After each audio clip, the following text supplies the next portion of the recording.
ಹೆಸರುಘಟ್ಟದಲ್ಲಿ ಇರುವಂತಹ poultry ಫಾರಂನಲ್ಲಿ H5N1 virus ಇದೀಗ ಪತ್ತೆಯಾಗಿದೆ. ಕೋಳಿ ಸಾಕಾಣಿಕೆ ತರಬೇತಿ ಕೇಂದ್ರದಲ್ಲಿ ಹಕ್ಕಿ ಜ್ವರ ಈಗ ಪತ್ತೆಯಾಗಿದೆ.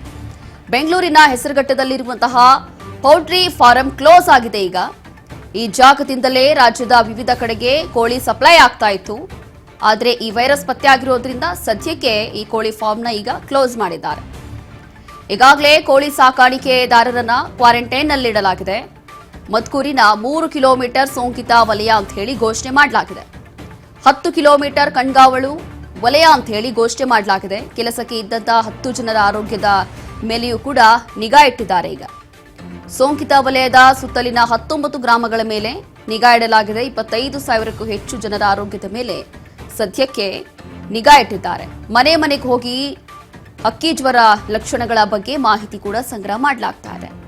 ಬಿಸಿಲಿನ ತಾಪಮಾನ ಹೆಚ್ಚಾಗ್ತಾ ಇರೋದ್ರಿಂದ ವೈರಸ್ ಹರಡುವಂತ ಸಾಧ್ಯತೆ ಅತಿ ಹೆಚ್ಚಾಗಿದೆ.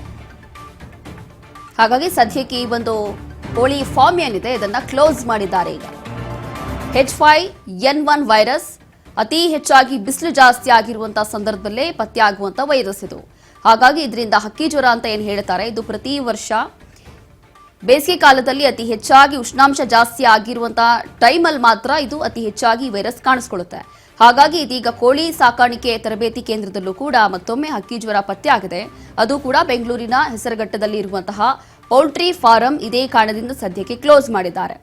ಇನ್ನು ಈ ಜಾಗದಿಂದ ರಾಜ್ಯದ ವಿವಿಧ ಕಡೆಗೆ ಕೋಳಿ ಸಪ್ಲೈ ಮಾಡಲಾಗ್ತಾ ಇತ್ತು. ಹಾಗಾಗಿ ಸದ್ಯಕ್ಕೆ ಕ್ವಾರಂಟೈನ್ ಅಂತ ಹೇಳಿ 3 ಕಿಲೋಮೀಟರ್ ದೂರದಲ್ಲಿ ಸದ್ಯಕ್ಕೆ ಘೋಷಣೆ ಮಾಡಲಾಗಿದೆ. ಇನ್ನು ಹೆಸರುಘಟ್ಟದ ವತ್ಕೂರು ಗ್ರಾಮದಲ್ಲಿ H5N1 ಹಕ್ಕಿ ಜ್ವರ ಪತ್ತೆಯಾಗಿದೆ. ಆತಂಕ ಬೇಡ, ಜಾಗರೂಕತೆ ಮುಖ್ಯ ಅಂತ ಹೇಳಿ ಆರೋಗ್ಯ ಸಚಿವರು ಹೇಳಿದ್ದಾರೆ. ಏಪ್ರಿಲ್ 14ರಂದು ಹಕ್ಕಿ ಜ್ವರ ದೃಢ ತಕ್ಷಣವೇ ನಿಯಂತ್ರಣಕ್ಕೆ ಕ್ರಮವನ್ನ ತಗೊಳ್ಳಬೇಕು. ರಾಜ್ಯ ಜಿಲ್ಲಾ ಹಾಗೂ PSCRRT ತಂಡ ಸ್ಥಳಕ್ಕೆ ಭೇಟಿಯನ್ನ ಕೊಡ್ತಾ ಇದೆ. ಈಗ ಮುತ್ಕೂರು ವ್ಯಾಪ್ತಿಯ 3 ಕಿಲೋಮೀಟರ್ ಸೋಂಕಿತ ವಲಯ ಅಂತ ಹೇಳಿ ಘೋಷಣೆ ಮಾಡಲಾಗಿದೆ. ಒತ್ಕೂರು ವ್ಯಾಪ್ತಿಯ 3 ಕಿಲೋಮೀಟರ್ ಸೋಂಕಿತ ವಲಯ ಅಂತ ಹೇಳಿ ಘೋಷಣೆ ಮಾಡಿ ಸ್ವಲ್ಪ ಅಲರ್ಟ್ ಮಾಡಿದ್ದಾರೆ. ಸುತ್ತಲಿನ 10 ಕಿಲೋಮೀಟರ್ ಪ್ರದೇಶವನ್ನ ಕಣ್ಗಾವಲು ವಲಯ ಅಂತ ಹೇಳಿ ಘೋಷಣೆ ಮಾಡಲಾಗಿದೆ. ಹಾಗಾಗಿ ಸದ್ಯಕ್ಕೆ ಆರೋಗ್ಯ ಸಚಿವರು ದಿನೇಶ್ ಗುಂಡೂರಾವ್ ಕೊಟ್ಟಿರುವಂತಹ ಒಂದು ಸೂಚನೆ ಆತಂಕ ಬೇಡ ಅಂತ ಒಂದು ಸೂಚನೆಯನ್ನು ಕೊಟ್ಟಿದ್ದಾರೆ.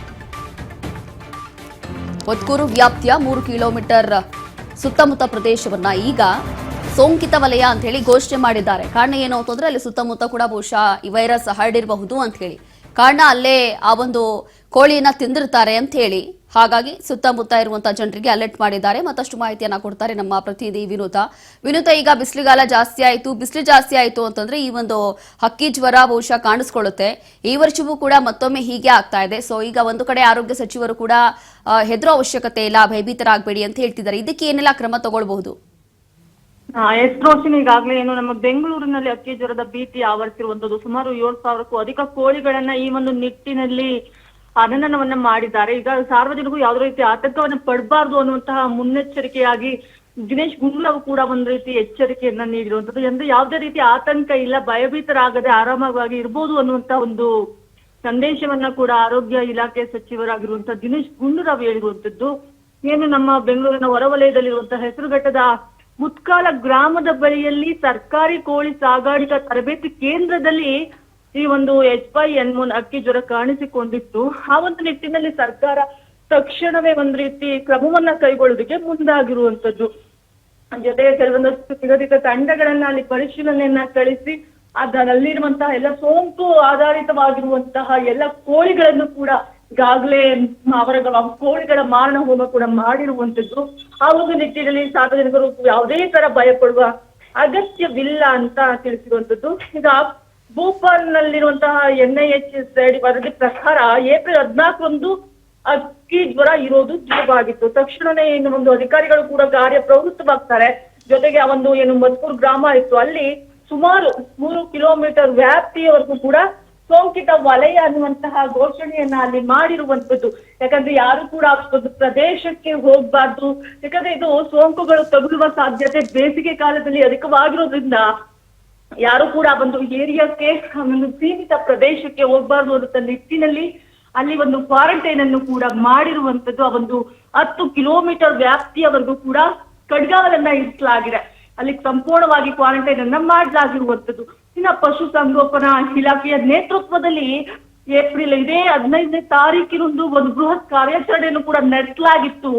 ಅಲ್ಲಿ ಕೆಲವೊಂದಷ್ಟು ಕೋಳಿಗಳನ್ನ ಕೂಡ ವಿಲೇವಾರಿಯನ್ನ ಮಾಡಲಾಗಿದೆ. ಅಂದ್ರೆ ಸುಮಾರು ಅಲ್ಲಿ ಆರೋಗ್ಯವಾಗಿದ್ದಂತಹ 7,447ಕ್ಕೂ ಅಧಿಕ ಕೋಳಿಗಳನ್ನ, ಜೊತೆಗೆ 14,000ಕ್ಕೂ ಅಧಿಕ ಮೊಟ್ಟೆಗಳನ್ನ, ಜೊತೆಗೆ ಕೋಳಿ ಆಹಾರಗಳು ಏನಿತ್ತು ಅದು 2,250 kg ಆಹಾರ ಇತ್ತು. ಅದೆಲ್ಲವೂ ಕೂಡ ಯಾವುದೇ ರೀತಿಯ ಸೋಂಕಿನಿಂದ ಆವೃತವಾಗಿರ್ಲಿಲ್ಲ. ಹಾಗಾಗಿ ಇದಿಷ್ಟು ಕೂಡ ಸೇಫ್ ಅನ್ನುವಂತಹ ನಿಟ್ಟಿನಲ್ಲಿ ಅದಷ್ಟನ್ನು ಕೂಡ ಒಂದು ರೀತಿ ಬೇರೆ ಕಡೆಗೆ ವಿಲೇವಾರಿಯನ್ನ ಮಾಡಿರುವಂತದ್ದು. ಜೊತೆಗೆ ಒಂದು ಕಾರ್ಯಾಚರಣೆಯಲ್ಲಿ ಯಾರೆಲ್ಲ ಅಧಿಕಾರಿಗಳು ಭಾಗವಹಿಸಿದ್ರು 10 ಜನ ಸಿಬ್ಬಂದಿಗಳು ಕೂಡ ಈಗಾಗಲೇ ಮುನ್ನೆಚ್ಚರಿಕೆ ಕ್ರಮವಾಗಿ ಅವರನ್ನು ಕೂಡ ಕ್ವಾರಂಟೈನ್ ಅನ್ನ ಮಾಡಲಾಗಿರುವಂತದ್ದು. ಜೊತೆಗೆ ಒಸೆಲ್ಯಾಟಿಮಿರ್ ಅನ್ನುವಂತಹ ಔಷಧಿ ಇದೆ.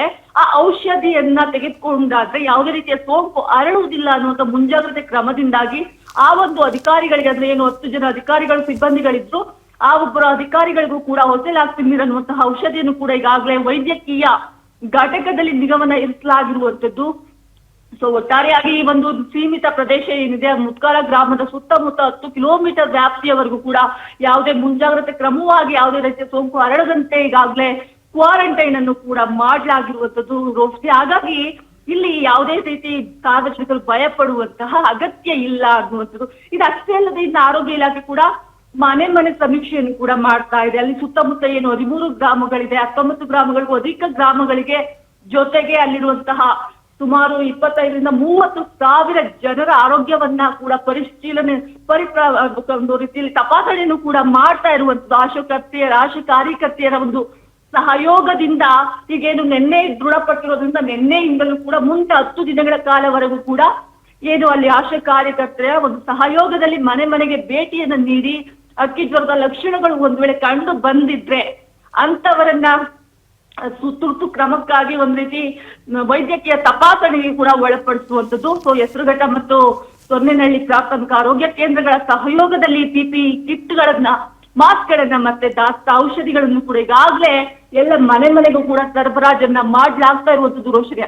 ಹಾಗಾಗಿ ಯಾರು ಕೂಡ ಭಯ ಪಡುವ ಆತಂಕ ಇಲ್ಲ ಅನ್ನುವಂಥದ್ದು ಒಂದು ಆರೋಗ್ಯ ಸಚಿವರು ಹೇಳಿರುವಂತದ್ದು. ಥ್ಯಾಂಕ್ ಯು ವಿನೋದ ನಿಮ್ಮೆಲ್ಲ ಮಾಹಿತಿಗಾಗಿ.